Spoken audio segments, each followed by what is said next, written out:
চলুন ফিরে যাই ২০২৫ সালের ২১শে জুলাইয়ের সেই দিনটিতে। ঢাকার উত্তরা, দুপুরবেলা। সবকিছুই ছিল একদম শান্ত, আর ১০টা সাধারণ দিনের মতোই। কিন্তু কেউ ঘুণাক্ষরেও টের পায়নি যে এই শান্ত দুপুরটাই কিছুক্ষণের মধ্যে একটা জাতীয় ট্র্যাজেডির জন্ম দিতে চলেছে। আর ঠিক সেই সময়েই এই সাধারণ দুপুরটা হঠাৎ করেই একটা দুঃস্বপ্নে বদলে গেল। বাংলাদেশ বিমানবাহিনীর একটা প্রশিক্ষণ বিমান সোজা এসে আছড়ে পড়ল মাইলস্টোন স্কুল ক্যাম্পাসের ওপর। মুহূর্তের জন্য যেন পুরো শহরটাই কেঁপে উঠেছিল। কিন্তু প্রশ্ন হলো, ঠিক কি ঘটেছিল সেদিন? মানে কিভাবে একটা রুটিন ট্রেনিং মিশন এমন ভয়াবহ একটা দুর্ঘটনায় পরিণত হলো? চলুন এই পুরো ঘটনাটার গভীরে গিয়ে দেখি। দুর্ঘটনার ঠিক আগ মুহূর্তে উত্তরার পরিবেশ ছিল একদম স্বাভাবিক। মাইলস্টোন স্কুলের ছাত্রছাত্রীদের নিজেদের ক্লাসে ব্যস্ত, চারদিকে দৈনন্দিন জীবনের চেনা কোলাহল। সবকিছুই চলছিল তার নিজের ছন্দে। দুপুর ঠিক ১:০৬, কাছের একটা বিমান ঘাঁটি থেকে বিমানটা তার নিয়মিত ট্রেনিং মিশনের জন্যই আকাশে উড়ল। সবকিছুই কিন্তু একেবারে প্ল্যান মতোই এগোচ্ছিল। কিন্তু টেক অফের মাত্র কয়েক মিনিটের মধ্যেই মিশনটা একটা ভয়ঙ্কর দিকে মোড় নিল। ভাবা যায়, মাত্র ৬ মিনিটেই লেখা হয়ে গেল এক মর্মান্তিক পরিণতির গল্প। পরিস্থিতি যে কত দ্রুত খারাপের দিকে গিয়েছিল ভাবলে অবাক হতে হয়। দেখুন, একটা ৮ মিনিটে প্রথম মারাত্মক যান্ত্রিক ত্রুটিটা ধরা পড়ে, আর তার মাত্র ৩ মিনিটের মাথায় একটা ১১ মিনিটে পাইলট বিমানটার উপর থেকে সব নিয়ন্ত্রণ হারিয়ে ফেলেন। এর ঠিক পরের মিনিটেই ঘটে সেই ভয়াবহ সংঘর্ষ।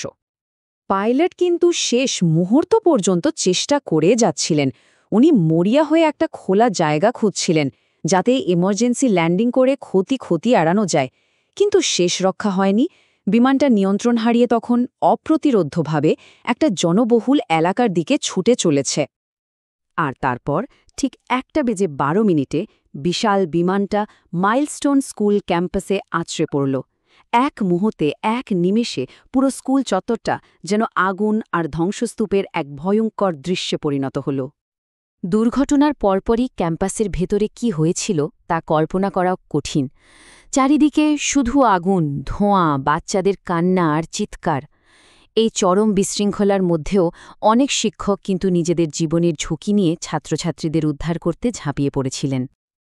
এবার আসা যাক এই দুর্ঘটনার সবচেয়ে মর্মান্তিক দিকটায়, মানসিক ক্ষতির হিসাবে। এই একটা ঘটনা পুরো দেশকে গভীর শোকে, এক কথায়, স্তব্ধ করে দিয়েছিল। প্রাথমিক রিপোর্ট অনুযায়ী এই দুর্ঘটনায় প্রায় ৩০ থেকে ৩৫ জন মানুষ প্রাণ হারান। এটা শুধুই একটা সংখ্যা নয়, এটা একটা অবিশ্বাস্য আর হৃদয় বিদারক বাস্তবতা। নিহতদের মধ্যে ছিলেন বিমানটি পাইলট, আর ছিলেন মাইলস্টোন স্কুলের বহু ছাত্রছাত্রী আর শিক্ষক।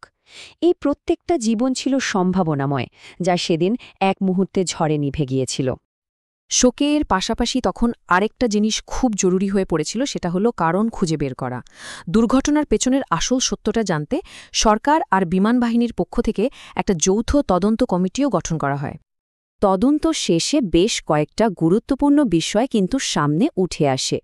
প্রধান কারণ হিসেবে বলা হয় মারাত্মক যান্ত্রিক ত্রুটির কথা, যার জন্য পাইলট শেষ পর্যন্ত নিয়ন্ত্রণ হারিয়ে ফেলেন।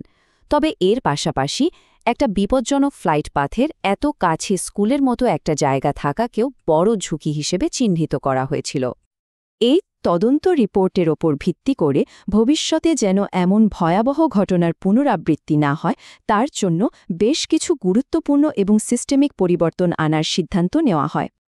সবচেয়ে বড় আর তাৎক্ষণিক যে নীতিগত পরিবর্তনটা আনা হয়েছিল সেটা হলো ঢাকা শহরের ওপর দিয়ে সব ধরনের সামরিক প্রশিক্ষণ ফ্লাইট চালানো স্থায়ীভাবে নিষিদ্ধ করে দেওয়া।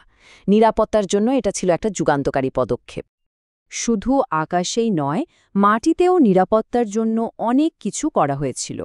মাইলস্টোন স্কুল ক্যাম্পাস নতুন করে আরও শক্তিশালী করে বানানো হয়, ফায়ার সেফটি সিস্টেম উন্নত করা হয়, আর ছাত্রছাত্রীদের জন্য এমার্জেন্সি ড্রিল বাধ্যতামূলক করা হয়।